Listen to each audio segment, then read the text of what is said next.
welcome to the Heroes of Cosplay Sanctuary. This is Scotty B. Folks, we had a very somber episode here at the beginning of the week to celebrate a little bit about Kevin Conroy. We are going to cover a few topics here today about YouTube and kind of the YouTube invasion of professional sports entertainment, which is something that I feel very strongly about. It's one of my fandoms, and I really don't cover it a whole lot on the channel because it is a cosplay podcast and a cosplay YouTube channel, and I like to talk to cosplayers from time to time and hear their stories.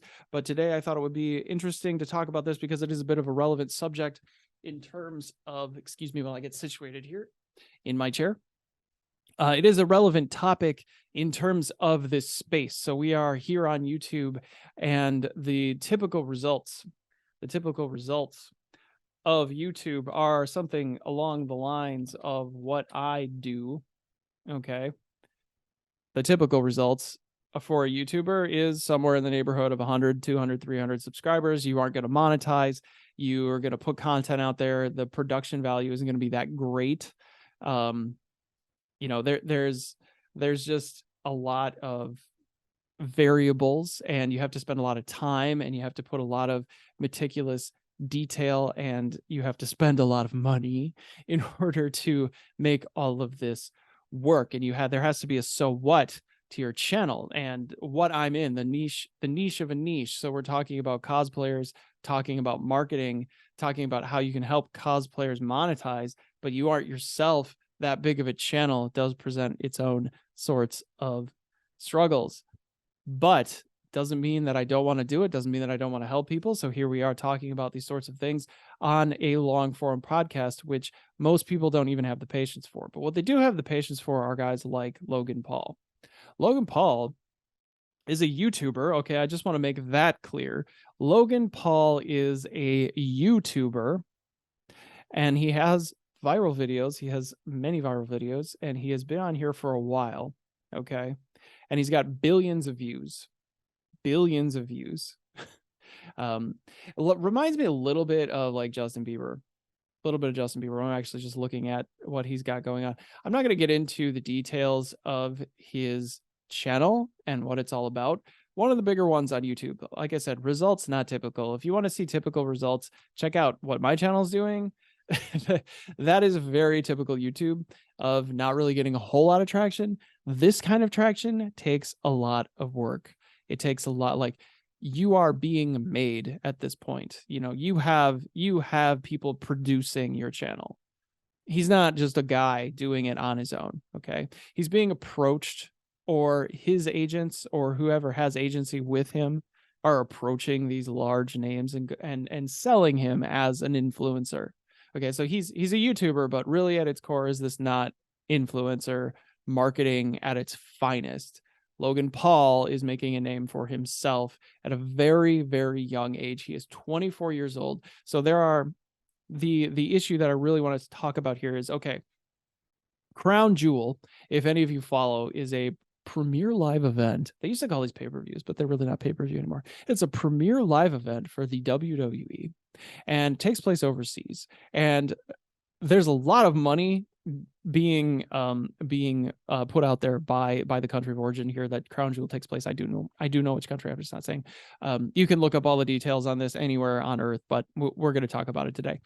The match that was set was for Logan Paul to fight Roman Reigns. If anybody knows, Roman Reigns has been champion in WWE for a couple of years now. I think he's going on like 900 something days, or it's really close to 1,000 days at this point. For those of you listening, or even who cares, that is not something that happens very often. This is a very rare thing for somebody to hold on to not just one but two titles for as long as he has. To give a YouTuber a shot at a title generally means it's just going to be a gimmick match. And I know if you listen to Cultaholic Wrestling covers so much wrestling. Like, there's no way. Like, I'm not going to be a journalist in the sports entertainment niche. Like, this is a cosplay podcast. It will always be for cosplay.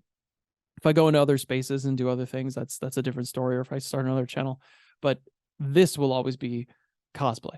And we will focus back on that, but I did want to have an episode here to go up on the podcast and on YouTube to talk to you about this whole thing that happened like a week ago or so, maybe a little bit longer. I mean, by the time you get to this, it'll be long gone. But Logan Paul, 23 plus million subscribers. It's close to 24 million subscribers on his channel, partnering with WWE to put on a main event at a pay-per-view, challenging a wrestler, challenging a professional entertainer for a major title, fake or not. Like if everybody thinks wrestling's fake, fine.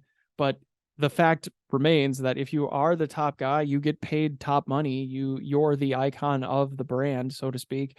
And there's a lot riding on what you do. And for somebody like Logan Paul, being 24 years old, being super green, if we're being honest, I mean, it takes a while to figure out the ropes in wrestling. I mean, you could probably give it a good 10 years. I'd compare this is like giving Braun Strowman a shot at the unified titles. Okay. Like if you follow wrestling at all, great. If you don't, Braun Strowman, it has the lineage. Like he is the Steiner brothers. If you know that name, some of the original innovators of wrestling, Scott and Rick Steiner being those two people. They were a couple of the most decorated wrestlers way back when for WCW. I mean, if you've ever watched any matches, they're just so solid, and they are innovators. They have crazy, I mean, they've done everything there is to do. They held so many major titles, and they were really the driving force for a long time, like as singles competitors and as a tag team. That is Braun. So if you put him in a main event, like I would watch that. I'd get the popcorn out for that. He's 25. So he's decorated. He earned his stripes. He had a generation and Roman Reigns as well. I mean, he's ahead of the table. They have a lot of gimmicks around everything about him that ties back to The Rock, to these sort of generations of wrestlers that have given their all for the industry, and they've moved on to do other things. Obviously, The Rock is in Hollywood and he's in a bunch of movies and he's done many, many things. I don't know too many people cosplaying him. Shazam 2 will come out. We got Black Adam, so clearly everybody knows The Rock, and Roman Reigns is associated there.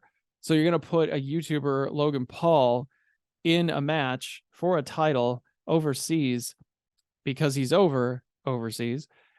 And what happens?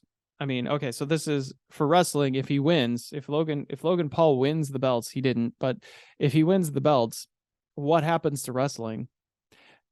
If he wins the belts, what happens to YouTube? I mean, now it's just like, oh, well, we're giving.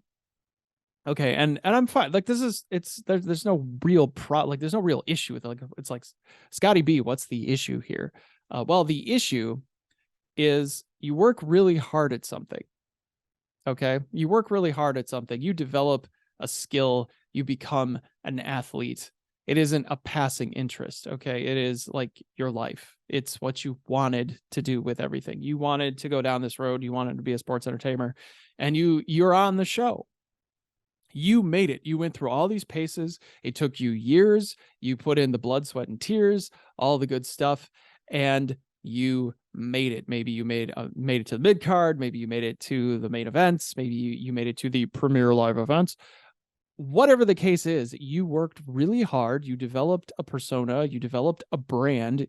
You went down this road with this company that may or may not have your back with the contract that you're signing with them, and things. And you're fighting injuries. You're on the road constantly. You're not with your friends and family. You're sacrificing a lot. Along comes a YouTuber, takes the main stage without really ever doing anything. Okay, and this is an issue. If I'm a 37-year-old world champion who's been in the champion for 2 years, and I have spent my entire life, or a pretty good chunk of it, working that hard to get that far, just to have a 24-year-old guy from YouTube come along and think he is going to beat me clean at a premier live event for the company that I represent. That sounds a little bit like BS to me. That's all that sounds like. I just like, okay, so what are we trying to do here? We're gonna have an influencer come on the show, and you're gonna no, you're not. Okay, that's way too Vince Russo for this whole thing to even occur. So great match, great that they did it. But is it great for the industry? And is it great for YouTube? Is it great for YouTubers? Because now YouTubers have this like unrealistic expectation of what they will have to do. It's like, wow, this is the bar. Be 24, be athletic, be an influencer, have all of these things going for you. And now, oh, well, now you're going to be in the prime time. Okay, now you're going to get, you're going to get all these things are going to happen for you. Well, first of all, where do you go from there? But that you are that part, like that is so discouraging for somebody in the space, for somebody who, even for the cosplayer, for somebody who works so hard, and just to be completely, like there's no way somebody like me, I don't have enough runway to get in front of someone like this. There's no way. I'm never going to have 23.6 million subscribers. And if I did, what would I do with them anyways? Yeah, I'm not going to go and fight a match with Roman Reigns. I'm older than he is. And, no thanks. I don't really want to get Superman punched my jaw in half, among other things. I also wouldn't want somebody to say something to the effect after a match, I never want to see him again, because that's what came out of Roman Reigns' mouth. Like anybody who watched this, you see him mouth it and then they kind of pick it up on audio. I never want to see him again. That is where that left off. And whether that was a work or not, it still was said. And that speaks volumes, ladies and gentlemen, volumes.